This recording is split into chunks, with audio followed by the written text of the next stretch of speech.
Okay, ito na po yung binuo nating 180 Ah na battery.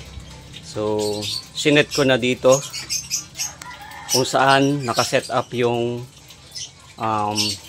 hybrid inverter ko. So, yan na po yan. So, ito yung kanina na sinabi ko na positive terminal. So, kinabit ko na rin ito yung galing sa hybrid inverter ko. So, yan, kinabit ko na. So, positive. So, merong positive din dyan. Tapos, ito po yung negative. So, of course, negative din. Pagdating doon sa may kulay naman yan. So, hindi kayo maliligaw. So, yan. So, ginawan ko lang siya ng ng bracket na ganyan. Ang weight nga pala nito, after kong mabuo lahat is umabot ng 22 kilograms. So 22 kilograms, so mabigat. So halos kalahating sako ng bigas. So ganun po yan. Kaya nilagyan ko ng belt para sa lifting.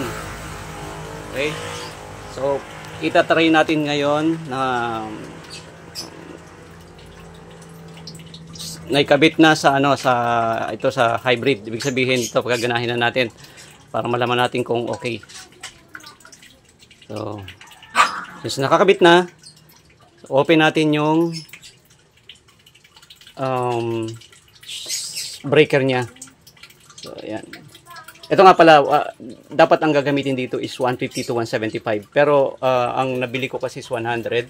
So, papalitan ko later on itong 100 na to. Hindi ko pa naman masyadong gagamitin or kakargahan ng load.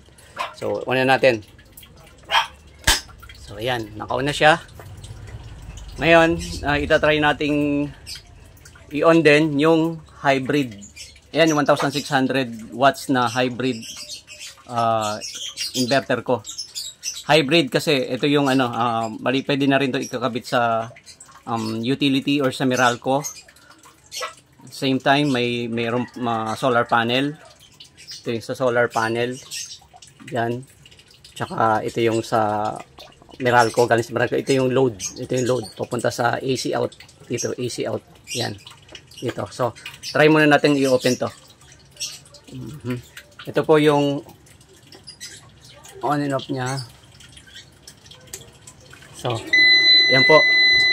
So, gumana. So, ibig sabihin, okay po yung ginawa kong battery pack. So, yan po siya. Gumana siya. Gumana na.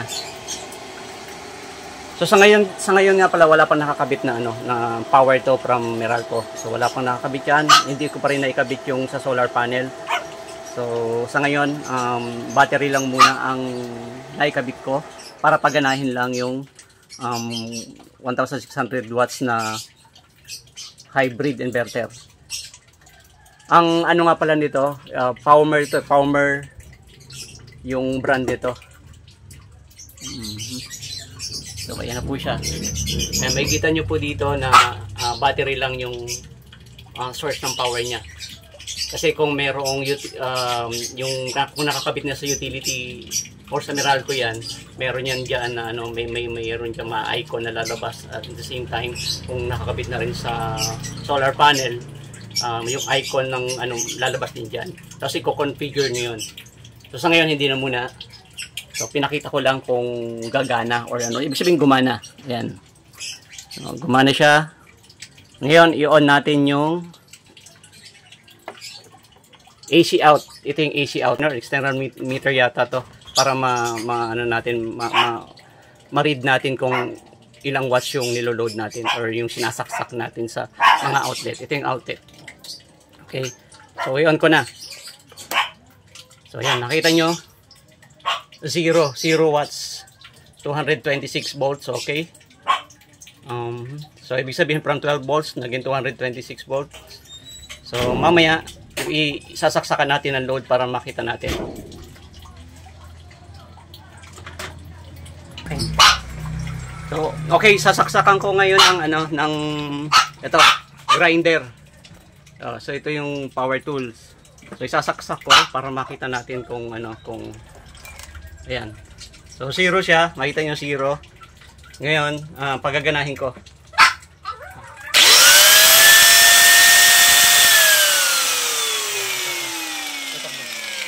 Yan.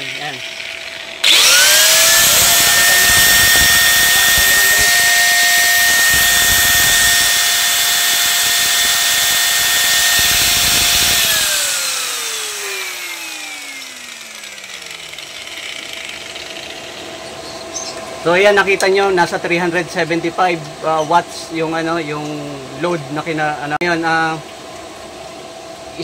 isa lang ang kaya nito actually is 1600 watts. So ibig sabihin okay din yung kinabit ko na meter. Ito po yung yung AC out monitor, 110 to 220 volts. So dito mariread yung voltahe niya and yung watts, yung mga niloload natin. Yung gastos ko nga pala dito is umabot ng 12,300 pesos para sa setup na 180 Ah na battery pack. So 12,300, wala pang labor doon. So 180 Ah. So para sa akin okay na 'yon kasi kung madali kong i-maintain 'to, madali kong palitan yung mga battery kung merong mga bad batteries na or at the same time yung mga holders, yung mga ibang accessories is hindi ko na kailangan bilihin. So battery lang ang papalitan. So para sa akin okay yung yung DIY kaysa yung bibili ka ng bago.